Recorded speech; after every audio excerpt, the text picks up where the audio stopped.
Hello. So this has been a pretty good conference, right? It's been great. It's my first time in India. I've had a really great time. Everyone's been really welcoming and very friendly. I think that was my biggest takeaway is everyone that comes up and talks to me is like the nicest person I've ever met in the world. It's pretty cool. Well, hi, I'm Andrew Clark. I work at Facebook. Specifically, I'm on the team at Facebook that's responsible for a library called React. Just so I have an idea, if you are a React developer, if you use React in your work, and you've used it to like shift products, could you just like raise your hand real quick so I can have an idea? Wow, that's bigger than I thought it would be. I kind of thought this is actually the first non-React specific conference I've ever spoken at. I've only actually ever been to one other one than this one, and so I kind of thought when I came here, like, oh no, what if no one's ever heard of React and I have to, like, are my slides going to be too boring for someone who doesn't use React? And then I got here and like everybody uses it, which is really cool. That's really great to see. You know, it wasn't so long ago that if I had asked that question, none of you would have raised your hand. You know, when React was released a little over 4 years ago, it didn't exactly set the world on fire at first. The reception wasn't that great, and I think, well, yeah, the part of the reason it wasn't that great when it was first released is that compared to most of the popular frameworks at the time, React was just weird, right? Did people think that React was weird when they first saw it? Yeah, I did. And it broke, you know, a lot of received conventional wisdom about what web development was supposed to be at the time. A lot of conventional wisdom that had been built up over decades. And so if you went to a meetup or a conference like this one, and you wanted to talk to other developers about React, the arguments both for and against React tended to focus almost exclusively on this idea of developer experience. So on like the anti-React side, the common refrain was like, why are you putting HTML in my JavaScript, right? Why are you violating the separation of concerns? And you'd hear this even from some of the more sympathetic voices. You know, React seems cool, but JSX is just gross. It's an abomination. I don't want to use it. And then on the pro-React side, it was all about how React's declarative and composable nature allowed developers to manage the complexity of building user interfaces. Oops, I keep going one ahead. Oops, sorry. Oh no, this clicker. I'll figure out how to use it here in a second. There. Managing complexity of building user interfaces. I recently started teaching the class at Facebook that we give to incoming engineers about React, and it's not just user interface engineers, it's like anybody who wants to take this class can take it.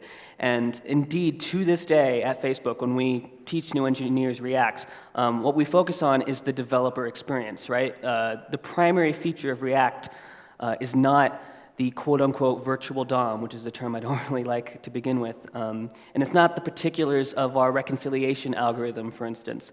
Those are just details, right? The primary feature of React, and what all of these early arguments that we used to have about React would focus on, rightly, is that it helps developers manage complexity.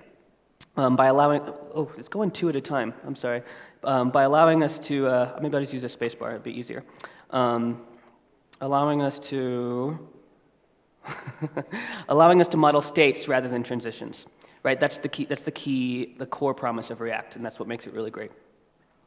So, 2017, React is clearly no longer a niche framework, as we can see from all the hands that went up that surprised even me. It still has its detractors, of course. It has still people who aren't fully on board. But at this point, we have enough adoption and we've won enough converts that even the detractors have been forced to take us seriously, right? We've officially arrived on the scene. And there's no better evidence for React's influence than to look at how the wider JavaScript landscape has changed in the last few years. Things like declarative programming and unidirectional data flow, things that were a little bit weird maybe a few years ago, these are no longer outliers. They're no longer weird. These are mainstream concepts. Frameworks that predate React, like Angular and Ember, in the most recent versions have evolved in a decidedly more React-like direction. And of course, you can also see React's influence in newer frameworks like Vue, Inferno, and Preact. And these libraries clearly are in the spirit that was pioneered by React and offer many of the same benefits and even in some cases the same API. So what I think we've observed over the past few years is a convergence among the JavaScript libraries and frameworks, a convergence around developer experience. The major libraries have become more and more similar to each other in a lot of ways. They offer a lot of the same benefits. And as a consequence, it's become maybe a little more difficult to choose among them. Who here has had trouble trying to decide between React or Preact or Vue or any of these frameworks? Anybody? Yeah, I feel like I've gotten several questions at this conference about that. It can be tough because like the baseline quality of all these libraries is really, really high. It's actually pretty hard to make a bad decision. But recently, I would argue that we've entered the beginning of a new phase. And it's one that's marked not so much by convergence in developer experience, but rather divergence in another area, and that is performance.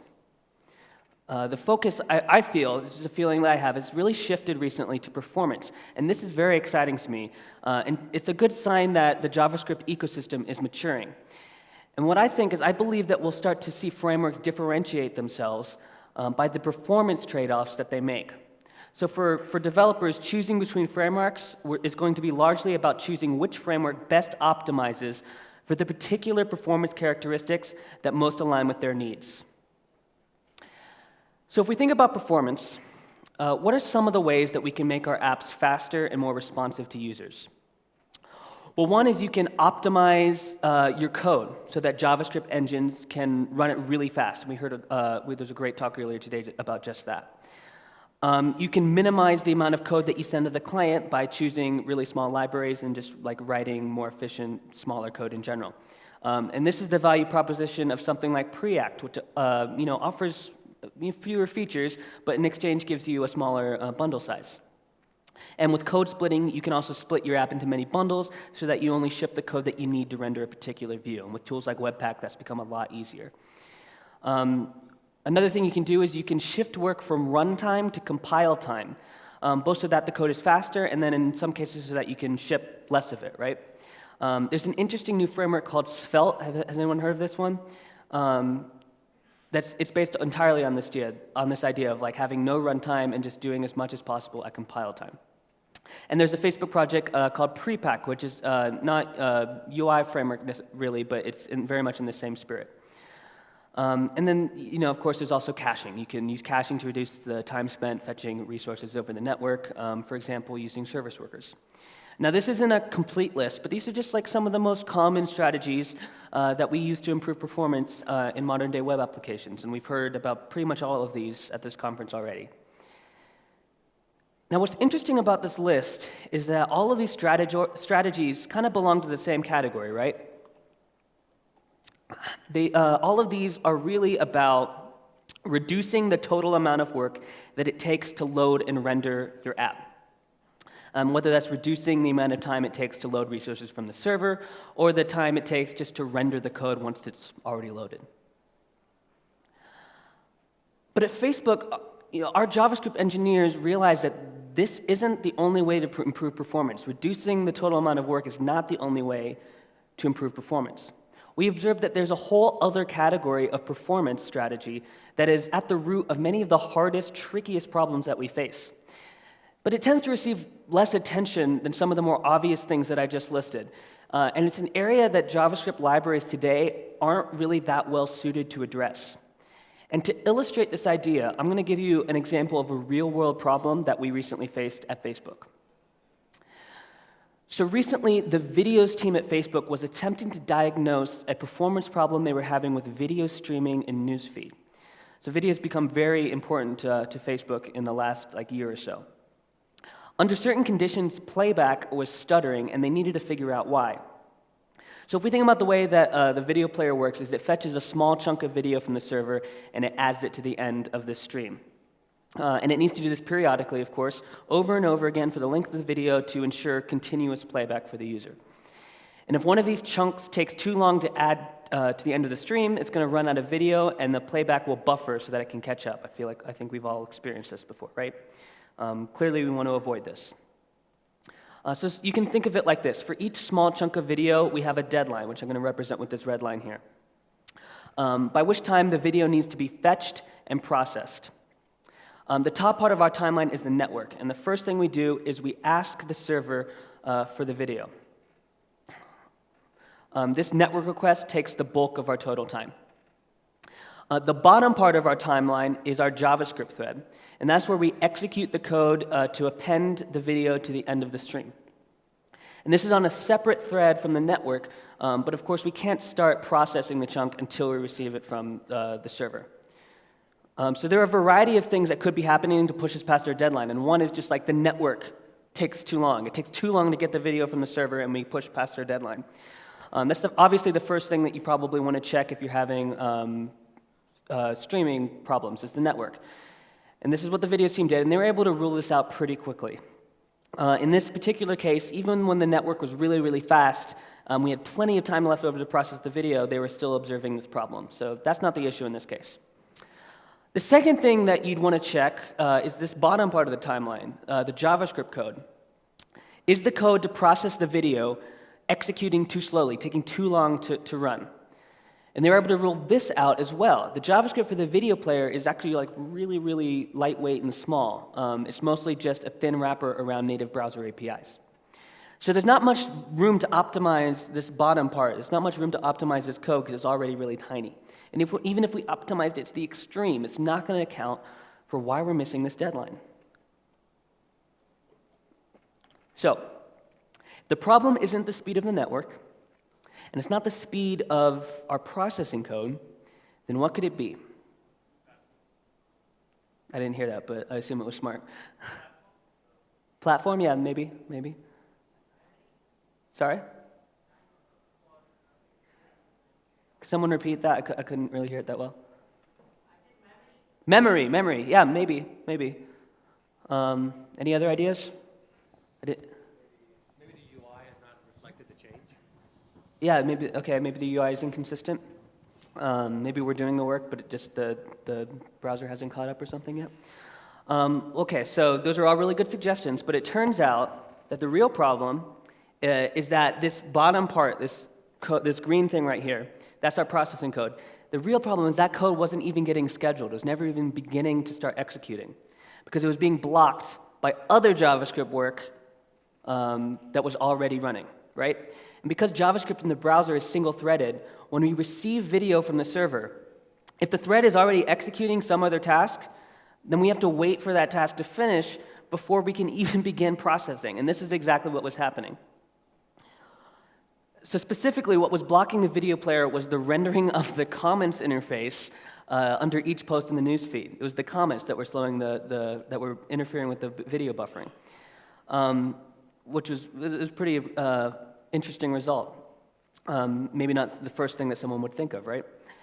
So the comments are blocking video streaming. Not good. We could try to solve this by just making the comments interface faster, right? That's one solution.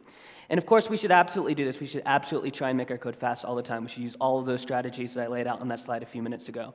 We should do everything to make our code as efficient and fast as we possibly can.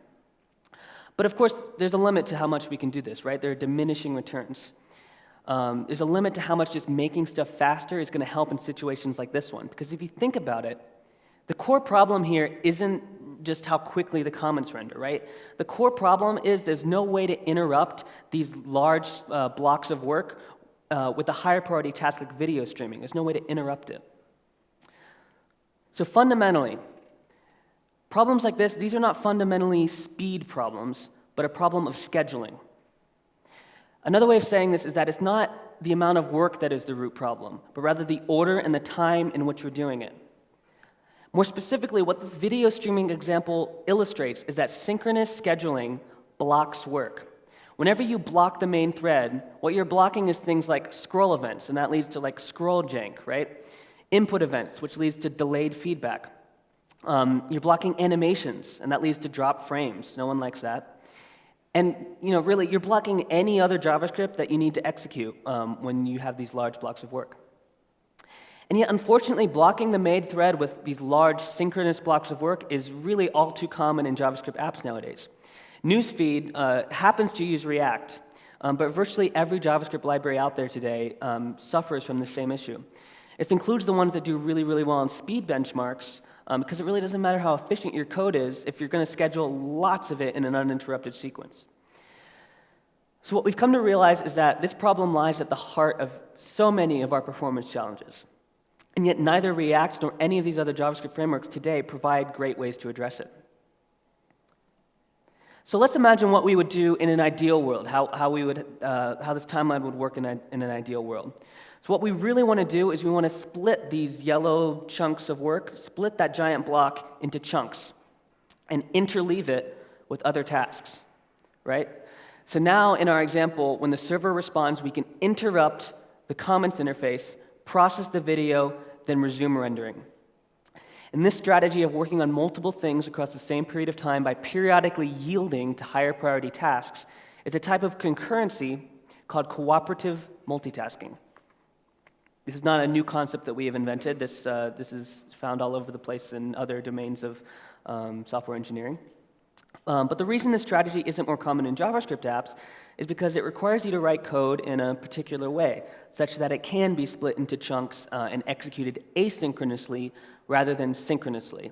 I like to think of like synchronous scheduling as like do it now scheduling. It means you have to do it immediately, right when the user right when the code is right when the instruction is given.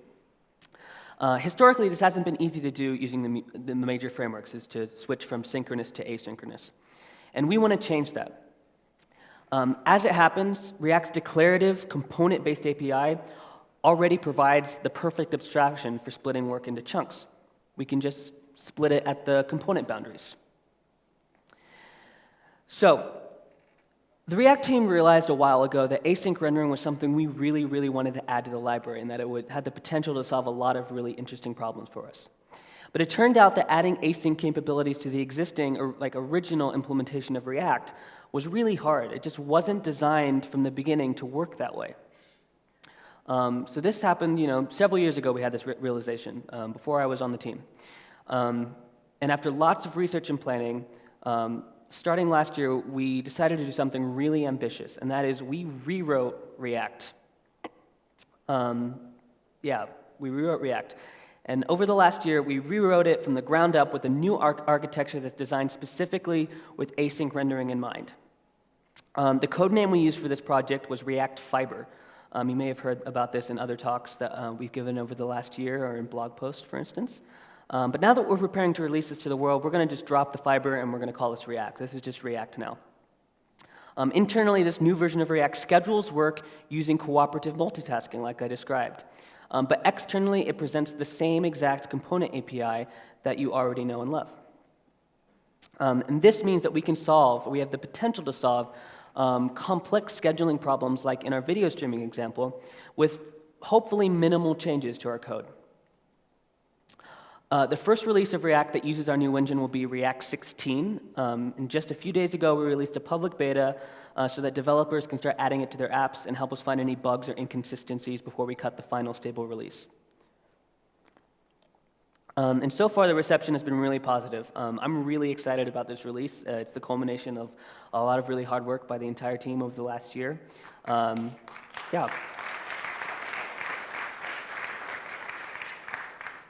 hopefully maybe you've read the blog post that we released a few days ago, and the issue.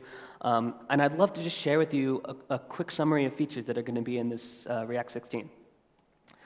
The first one is support for fragments. What are fragments? So a fragment is a group of sibling components. Have you ever had the desire, I feel like maybe you have, to return multiple components from your render method? Anyone? So what do you have to do now if you want to do that? You got to wrap it in the container. I have a feeling most of you have experienced this before. And this is annoying, right? Like, can anyone name some reasons why this is annoying?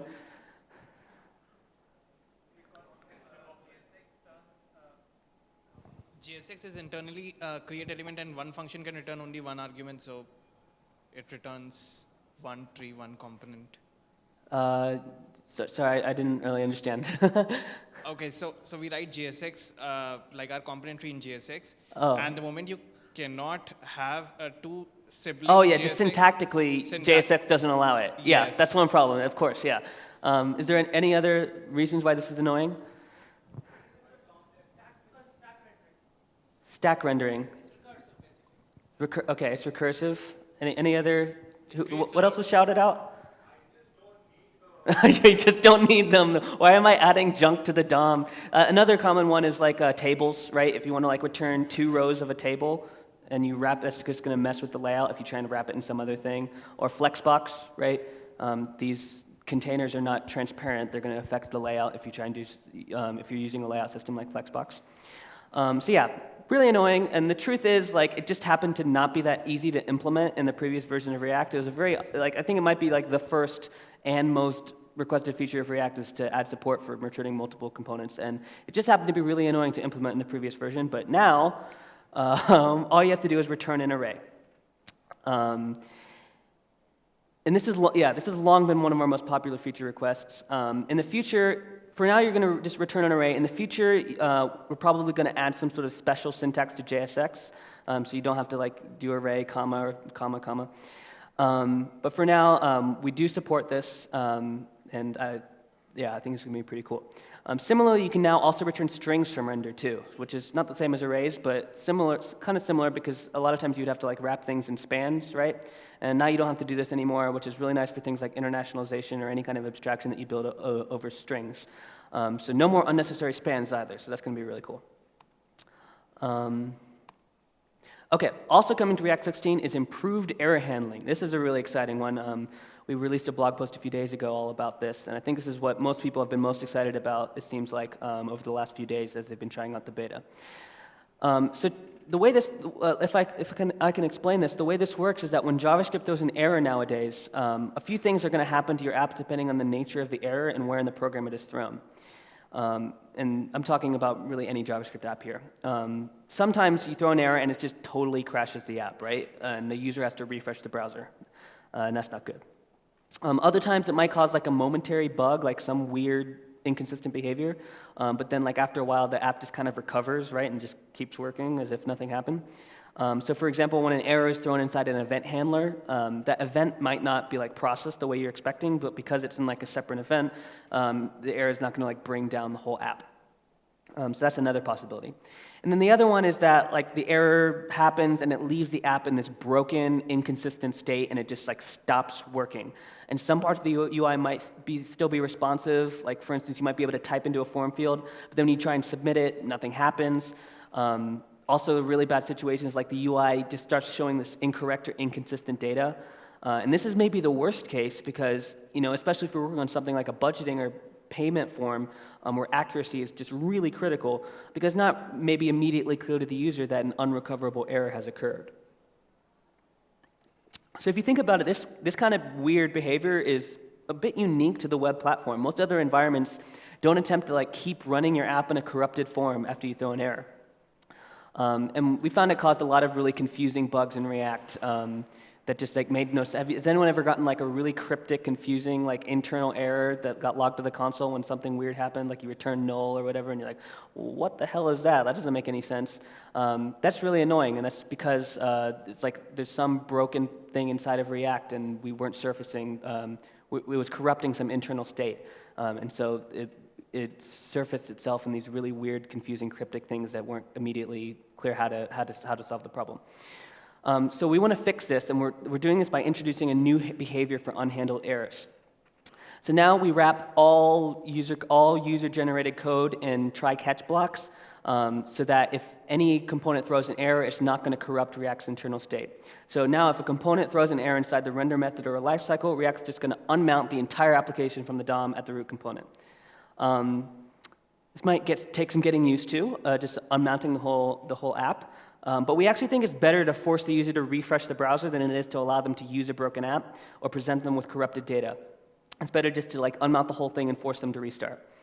But if you don't like this behavior, and chances are that you probably don't want this to be like the actual behavior that you use in your app, we're also introducing a new way to capture and handle errors in your components called error boundaries.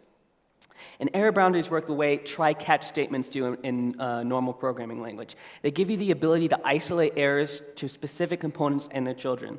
So when an error is thrown inside an error boundary, the boundary is given the chance to render something else in place of that broken subtree. You know, same concept as the try-catch. So if you don't want your entire app to unmount at the root when an error is thrown, then just wrap certain parts of your sections of your app in error boundaries, and you can specify specific behavior for what you want to happen, and like render some sort of special error view. So in production, this gives you the ability to gracefully recover from errors that would have previously taken down your whole app or caused it to fall into an inconsistent state. And in development, it also gives you some React is going to give you some additional information that is really useful for debugging, including a full component stack that describes exactly where the error was thrown in your React component tree. So to be clear, this isn't like a JavaScript stack, which you'll also still get that. This is a component stack that shows you exactly which parents, what the parents of your component were, which is really helpful. Our engineers at Facebook have really enjoyed this feature. So right, yeah, like a try-catch statement, but for components. It's going to be pretty cool. Another big feature, portals. Portals are pretty cool. They allow you to render a child component into the DOM node of your choosing, while still maintaining all the other properties of a React child. And the API looks something like this. This is useful for features like pop-ups or modal overlays where the structure of your component tree is different from the structure of the DOM. Portals are not a new concept. People have been implementing portals in user space using lifecycle methods for a really long time. But previously, they haven't really worked perfectly with things like context. Now, because it's such a common use case, so we use it all over Facebook, we've built this feature directly into React, so you don't have to do any like lifecycle hacks. And you can just trust that these portals are going to work perfectly without any caveats, context and all. So yeah, that's a brief summary of React 16. Return fragments and strings from render, improved error handling, and portals. Now, we've been shipping alpha versions of React 16 on Facebook.com and Messenger.com to 100% of users for months, actually. It's actually pretty stable for a beta. And we're really, it's actually very stable for a beta. I always joke that before we release this beta, we were like, well, maybe we should do a sync to Facebook.com one more time to make sure there are no more bugs. And I was thinking, so our testing process is just ship it to 2 billion people before we release the beta. So you can be pretty confident that you're not going to run into any like horrible errors if you try out this beta. We take it pretty seriously. But please try it out and report any issues you find. We're really excited to get into your hands. And we'd really appreciate it if you can help us out. Has anyone noticed anything missing from this list? Sorry. I'm sorry, I'm having trouble hearing. Yeah. Async rendering. Well, I spent like the whole intro of this talk talking about async rendering, but it's not on this list. Wasn't that the whole point of rewriting React, is to enable async rendering? So yeah, it's true. React 16.0 is not going to enable any of the async rendering features. All scheduling is still going to be in the synchronous mode like before. And the reason is we want to focus on, first, on getting everyone over to this new implementation. This is a really big change to make. Even though, we've been running this in production for a while and we're pretty sure it's very stable and it mimics with, as closely as possible as the previous version so that there's no bugs. It's still a very big change to just swap out the entire core implementation with a new thing. So our first release is really just focusing on getting everybody over to this new implementation. And then after we do that, we can start to make some really fundamental changes. And the truth is, async rendering is a really big change. And over the next few months, our goal is to find a way to enable these new async features with minimal frustration on the part of developers. We take incremental migration really, really seriously. And the way we're going to do this is we're going to provide an API to opt into async rendering per component. Then that component and all of its children get to use the non-blocking asynchronous scheduling instead of the synchronous scheduling that is the norm today. And we're currently experimenting with this internally, for instance, to solve the video streaming problem that I showed you earlier. And you can expect this to be enabled in an upcoming minor release of React 16. It's actually part of the beta in an unstable flag, but I'm not going to show it to you here. If you're really adventurous, you can go find it. So even though we're not quite in the async promised land yet, we're getting there, but we're not quite there yet. I want to give you a sneak peek of some of the potential features that lie ahead. We think that async React is going to open up a whole new class of really interesting problems now that we have the potential to solve interesting problems that we now have the potential to solve in ways that weren't really possible with the previous implementation. The first one I want to talk about is this concept of off-screen or hidden prioritization. So one of the key features of Async React is the ability to give certain updates or certain components priority over others. So for example, say you have like an input event, right? Like a keyboard event, let's say. And you have another update that's triggered by getting some response back from the network. Which of these would you say is more important? Which of these updates is more important, the input event or the one that came from the network? Input, right. Because if it takes a few extra, milliseconds for the network event to be rendered, not a huge deal. But if it takes a few extra milliseconds for, your keyboard press to trigger some sort of response, that's not good, right? That's going to feel really bad. So input events just have much higher priority. So Async React at the core, one of the core features is the ability to prioritize updates. And we have priority levels for a variety of use cases, but there's one in particular I want to focus on, and that's this off-screen priority. Off-screen priority is just a really, really, really, really, really low priority given to components that are hidden from users or off the screen. And you might ask, why would you want to render a hidden component? Can anyone think of any reasons why? Why would you want to render a component that's like not visible? Yeah, like a sidebar. Yeah. So the reason is that so that once it is made visible, once you do like click some button or click some toggle or click some drawer, once you do that, the content is already in the DOM and ready to display without any additional rendering work, right? There's no pause in between you clicking the button and the thing sliding out, and without any lag in the UI. So if you implement this strategy today, where you like pre-render something that's hidden, the problem is that hidden content has equal priority to the visible content. And that effectively means that those hidden components are stealing resources from the visible ones, which makes the initial render slower. But with off-screen priority in Async React, hidden components are only going to be rendered after all the visible components have finished rendering first. So I'll give you an illustration of this. Say you have a tab switching interface, where only the active tab's content is visible. So you want to render the inactive hidden tabs into the DOM before the user switches to them, right? So there's no pause, to avoid any noticeable lag in the rendering. But you don't want those hidden tabs to steal resources from the visible content and make the initial render slower. So off-screen or hidden priority gives us the best of both worlds. And this same concept can be applied to a lot of different use cases, like modals or pop-ups. One interesting use case is list components. So high-performance list components, pretty much all of them will use a strategy called windowing. And this is how like mobile apps, like on iOS or Android, if you ever see like a list view, they all use this windowing strategy. And that's where in a large list of items, you don't render every single item. You don't render every single item. You only render the ones that are in or near the visible window. And that includes its overflow buffer of components below or above the visible window so that they're ready to display once the user starts scrolling. So very similar to the tab switching example or the sidebar example. And deciding how large that buffer, that overflow buffer should be, is going to involve a similar trade-off, right? If the overflow buffer is too small and you scroll too quickly, you're going to see these gaps. You're going to see these like white spaces. Or you remember like in iOS, like in the first versions, if you like scrolled really fast on a web page, you'd get that like checkerboard pattern, right? A similar idea. Like you might start seeing gaps if you scroll too quickly in these lists. But if the buffer is too large, then you have the same problem we were discussing earlier, where now you're stealing resources from the visible items, and like the scroll performance of the visible the performance of the visible things is going to suffer. So as in the tabs example, with Async React, we can render more hidden items into the DOM without stealing resources from what's visible. So finally, code splitting. This is another feature that is already possible to implement today using Webpack. But it has the potential to be even better with Async React, and I'll try and explain how. So with code splitting, rather than load all of your app's code as one large bundle, certain parts are only loaded as they are needed.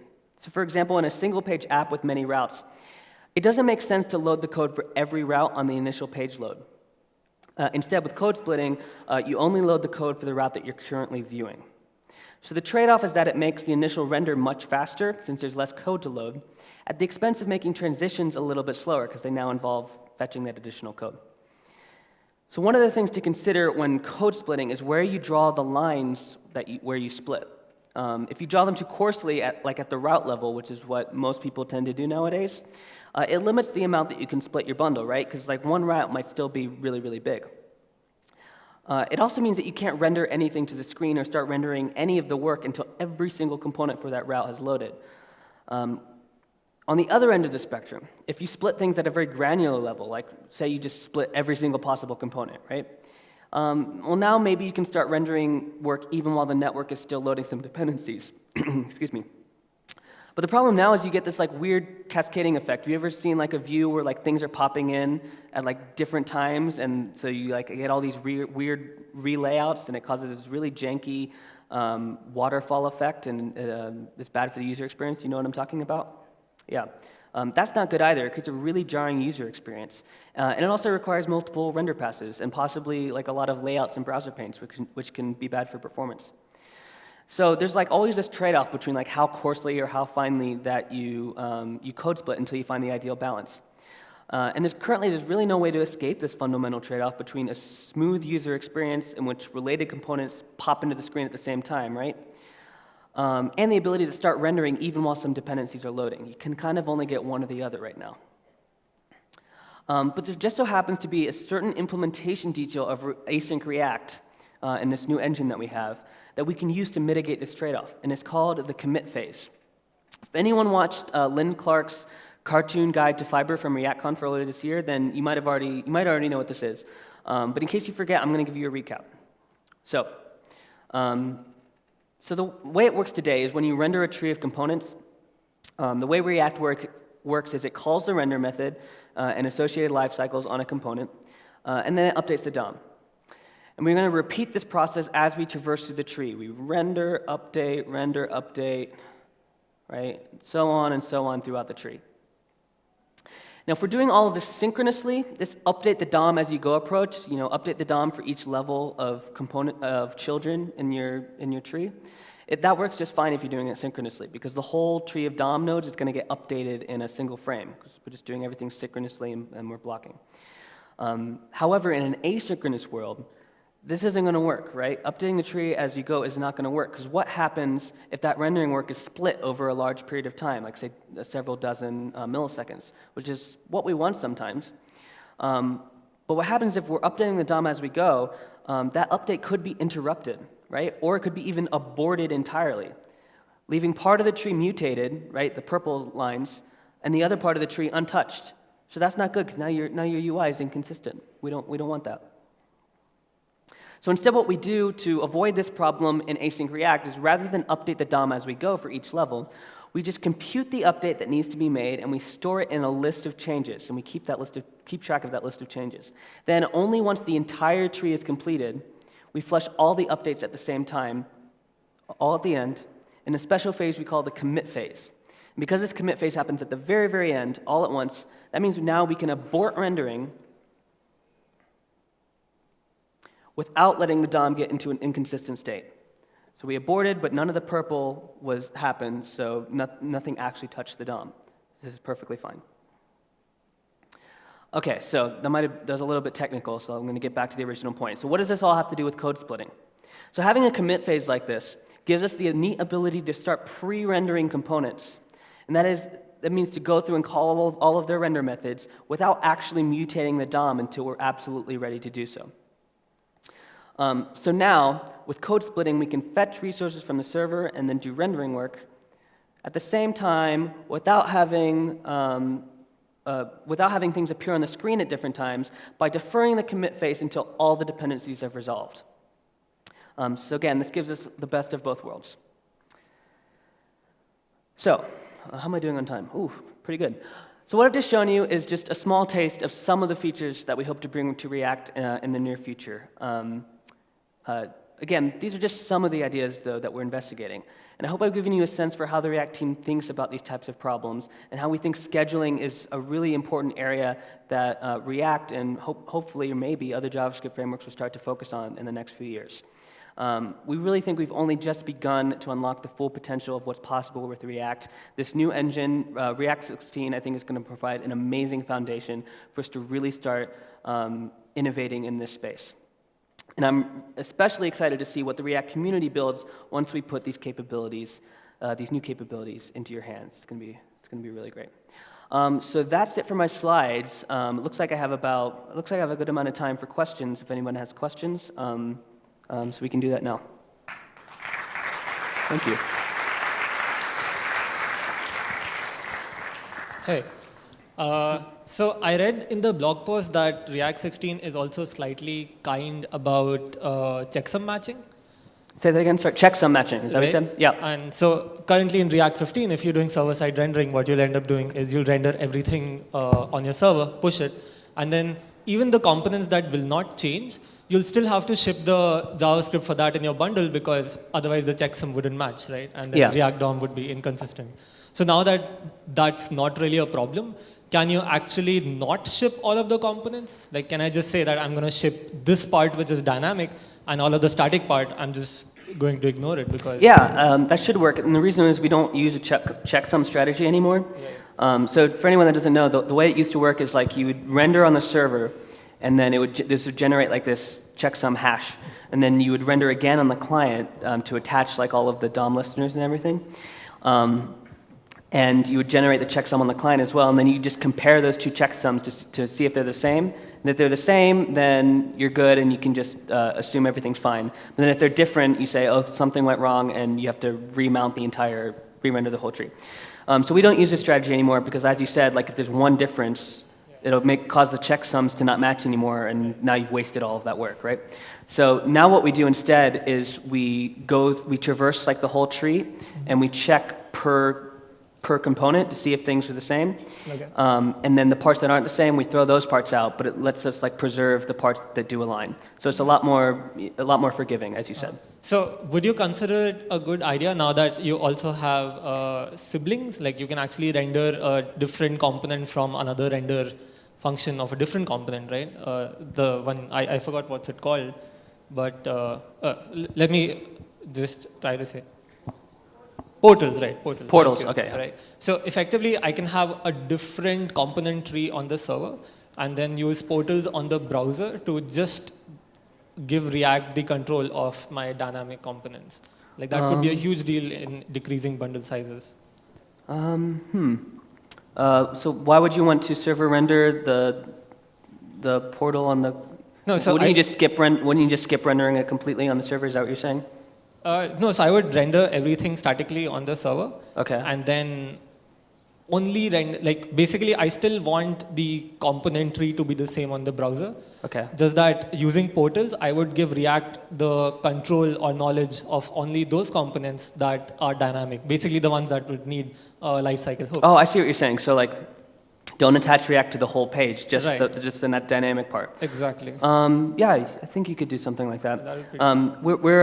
This is like an active area of investigation. We have like a very basic like streaming server-side renderer right now. Okay. We don't really use server-side rendering at React right now, at Facebook right now, because for a lot of our server rendering we use Hack, just like PHP.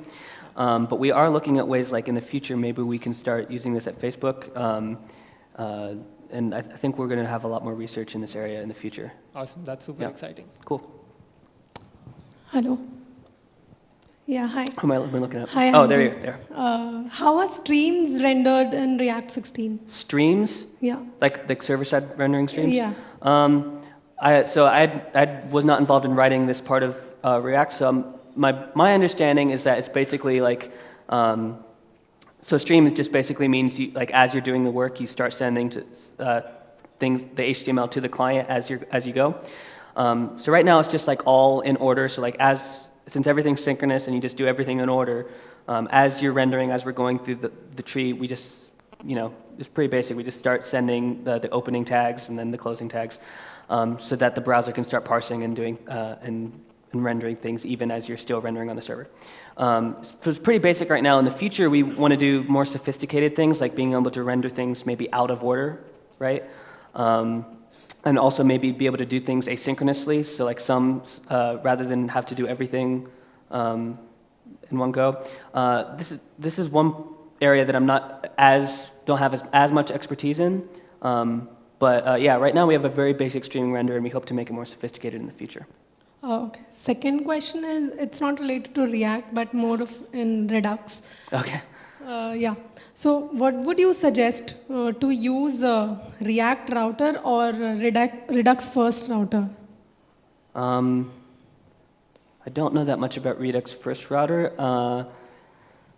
I would say, like, why do you want, what do you say is the argument for why you would want to manage your router state in Redux? Like, what do you think that gives you? So currently we are using React router, Okay.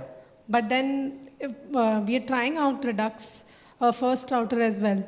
So I wanted your viewpoint of both of them.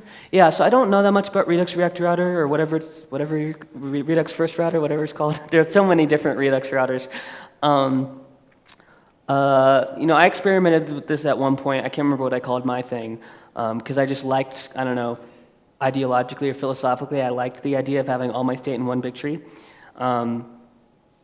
But I don't know, I think React Router is a really good library. It provides a really good abstractions for rendering. And I don't necessarily think there are that many benefits to coupling to Redux.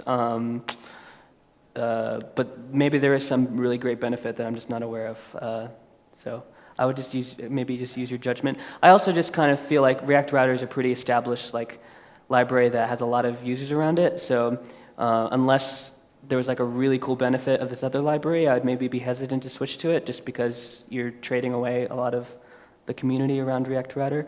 But again, I don't know this library, so I don't want to insult it without it having even read the docs. So I'm sure it's a great library. So sorry, I can't offer more specific advice.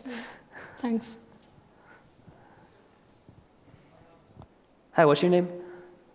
I'm just joking. I know him already, to be clear.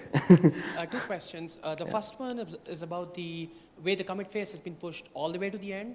What would the impact of that be on React Native? Primarily because React Native also batches the queries, and unlike the DOM, if you have to send the commit over to React Native renderer, the bridge is expensive. Yeah. Now that you've pushed the commit all the way to the end, the bridge is going to starve or wait for a while, and then it's going to get this sudden big chunk of work, which React Native's bridge itself is going to start chunking.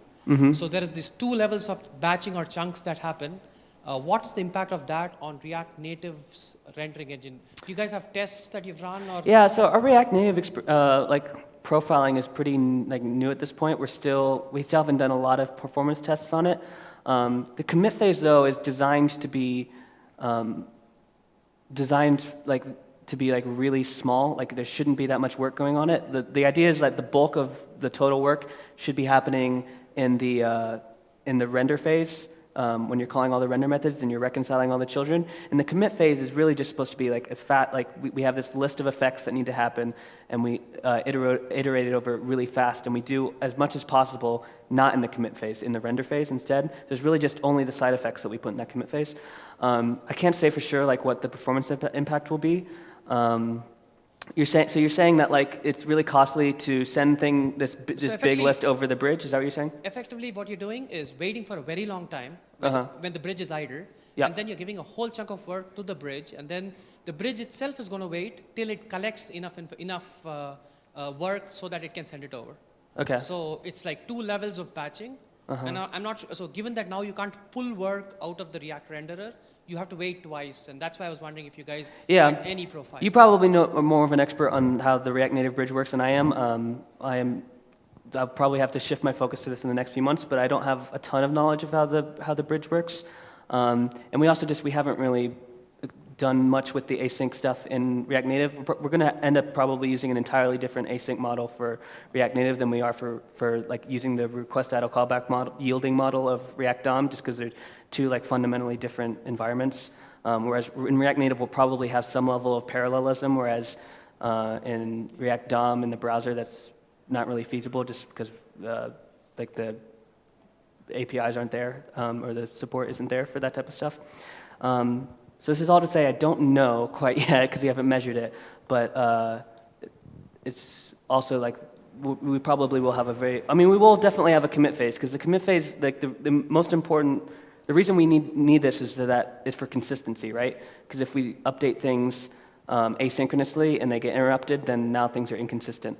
But I will say that like in the DOM world, like the commit phase is always very tiny. Like it's meant to be a really small slice of work. In React Native, the commit phase is going to be the commit plus the bridge cost. Okay.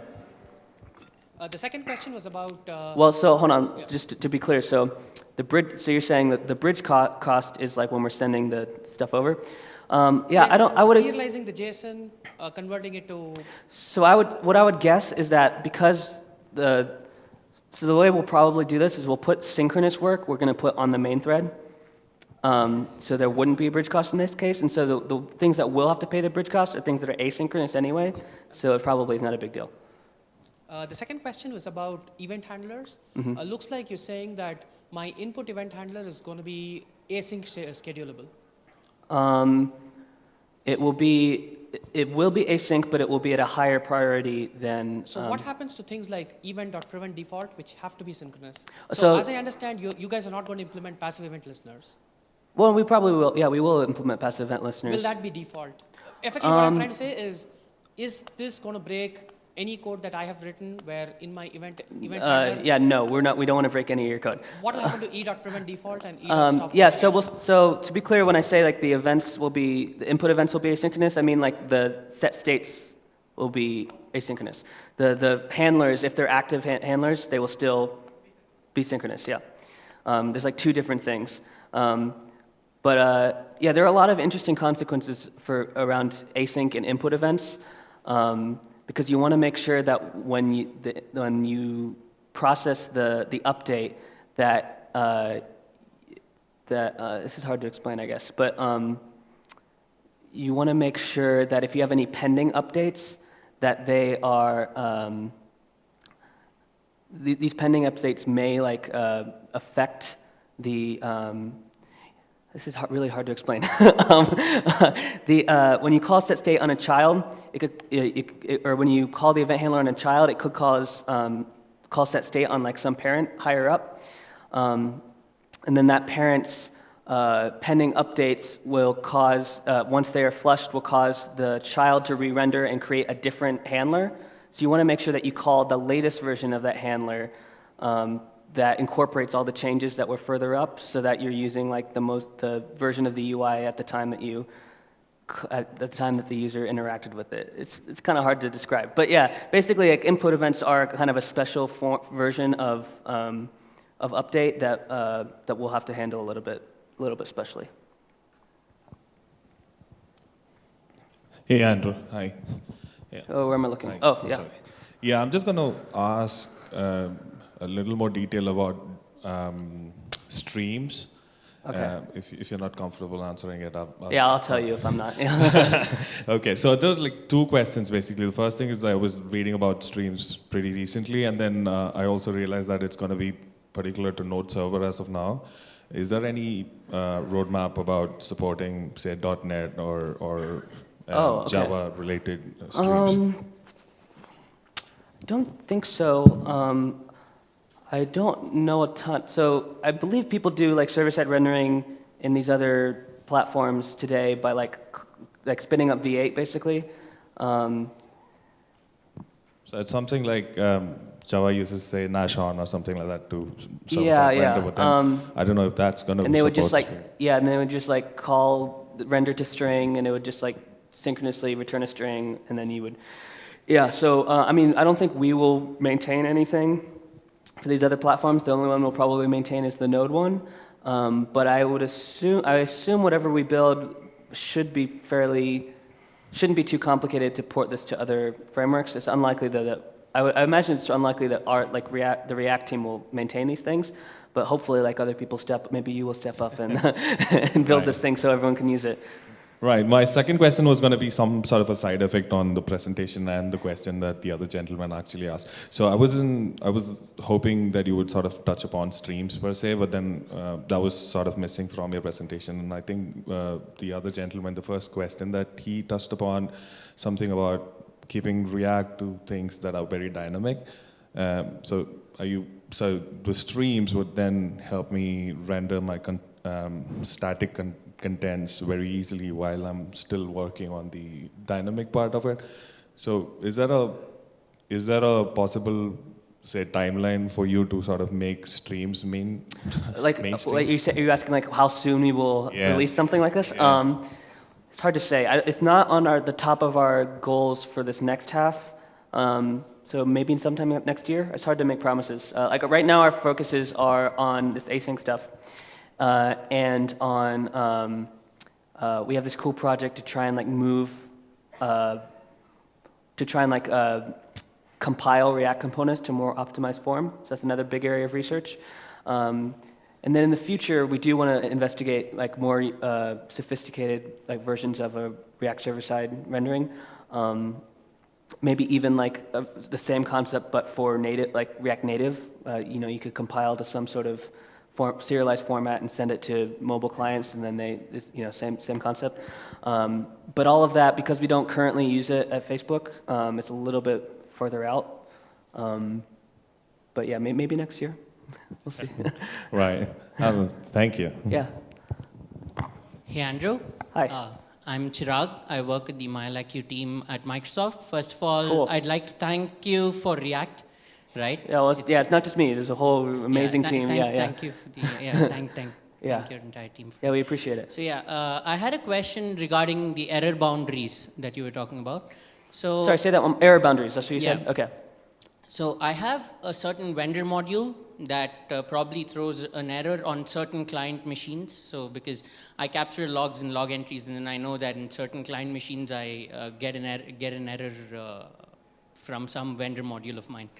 So is it possible for me to set an error boundary around a particular vendor module of mine so that? So can you describe what you mean by render module a little bit more? So so basically I've bundled the dependencies that I use as into a vendor.js, Okay. which is what throws the error at the end of the day. So it's one of the dependencies that I use in my project that throws such an error. So it's like, let me give you an example.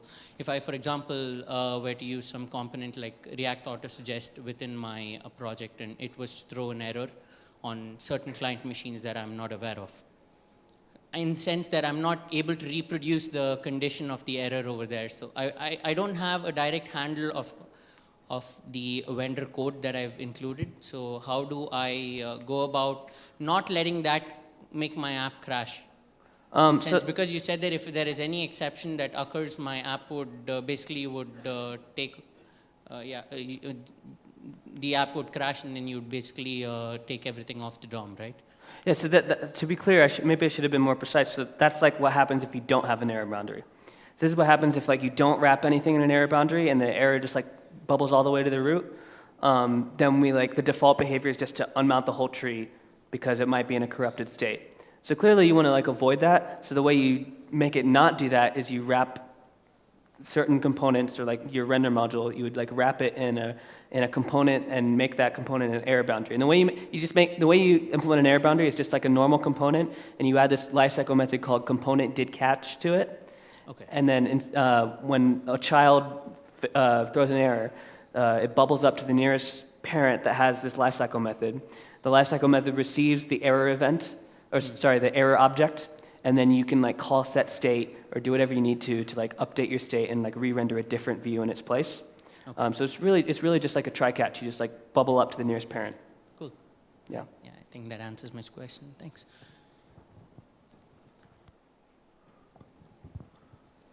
Hello. Hi. Hi. We love using React components for imperative and non-UI components and using the component lifecycle. So what do you think about using these non-UI imperative code in terms of scheduling, and how would it work? Can we just rely on React and it will handle all our tasks which are non-UI? Like the components which render null. Yeah. So you're talking about things like, what's the, Ken Wheeler has a lot of projects like this, right? He has like a, what? Audio, yeah, React Audio, like so things where you're like using the life cycles, but you're not actually rendering to the screen. Yeah. Yeah. That stuff should all still work. One thing which I didn't mention that React, this new version that we have codenamed React Fiber, this new version of React. One thing that is really cool about it is from the beginning, we've designed it to make it really easy to build custom renderers. So, in the beginning, React was just React DOM. There was no difference. And then later we added React Native. We have this thing called React Art. Nowadays we have a renderer called React VR. We have all these different renderers. I think what was the company, like Flipboard or something came out with like React Canvas or something like that. We have all these different rendering targets. And before, React 16, the way that you would implement this was pretty hacky because it was like an afterthought in terms of the implementation. We had to use a lot of like injection and stuff like that. But now in React 16 and on, we're going to have this like proper, like first-class way of building your own custom renderers. So what I'm really interested in is to see if like a lot of these experiments that don't actually render any DOM can instead be implemented, rather than just like using React DOM and using the lifecycles, maybe they could be implemented using like an actual custom renderer.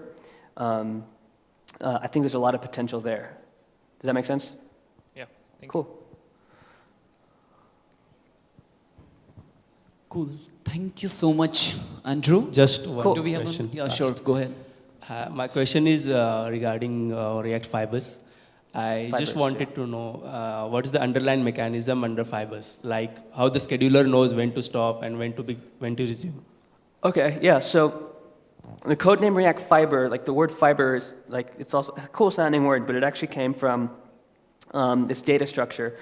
The data structure is called fiber. It's like, that's like really the only data structure that we pass around internally. What a fiber basically is there's essentially like a fiber that corresponds to every single component in your component tree. So you can think of it, this is like the virtual DOM node, right? Except we don't have a fiber just for like divs and spans. We have a fiber for your composite components too. Like every single component in your tree will have a fiber.